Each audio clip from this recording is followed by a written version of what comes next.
Hi folks, my name is Greg Turner, the Radiology Coach.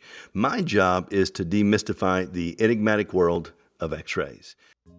Of all the fears that are associated with receiving an x-ray exam, the risk of cancer is probably the most common. Due to significant events of the past, namely the bombing of Hiroshima and Nagasaki, the Chernobyl incident, and 3 Mile Island, the general public has increasingly grown leery of radiation and its effects.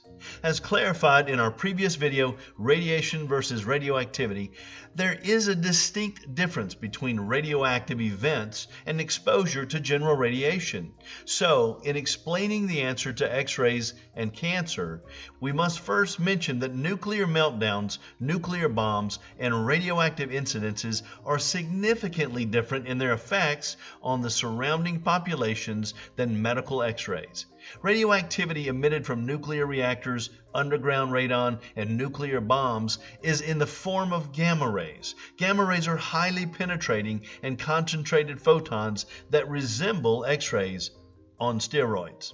Nearly all modern documentation of cancer-causing radiation exposure is due to radioactive accidents or atomic nuclear byproducts. The doses that are expelled on individuals from these incidences has been extremely high, allowing scientists to understand the difference between gamma photons and cancer. The American Cancer Society indicates that X-rays do indeed cause cancer, or at least increase the risk of cancer. But immediately following their narrative, they reiterate that the amount of X-rays required for a quantifiable correlation is significantly higher than standard examinations. The bottom line is that X-rays can affect some rapidly reproducing cells in the body. If these cells are altered, then they, in turn, will generate similarly faulty offspring cells that will repeat this process over and over, hence spawning a cancerous environment. But still, biological X-ray damage relies on two basic factors: a significant amount of X-ray exposure and high exposure within a short period of time. These two factors set the perfect stage for a cancerous event, but patients that receive modern X-ray treatments and standard exams are well below these described limits.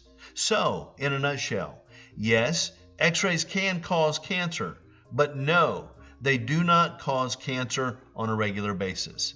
There is very little evidence that medical patients contract cancer due to diagnostic X-ray exams.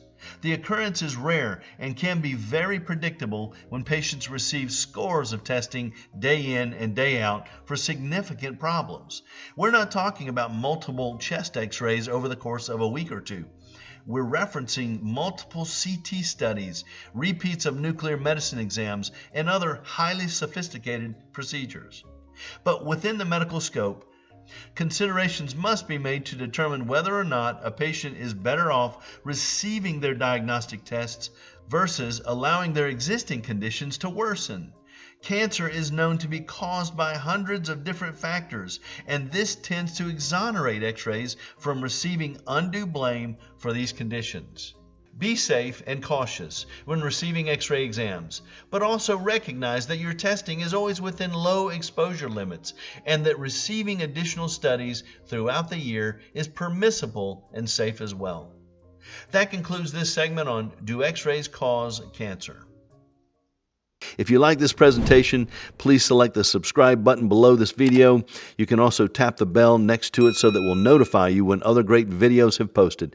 My name is Greg Turner, and I'm the Radiology Coach. And remember, mark my word and mark your films.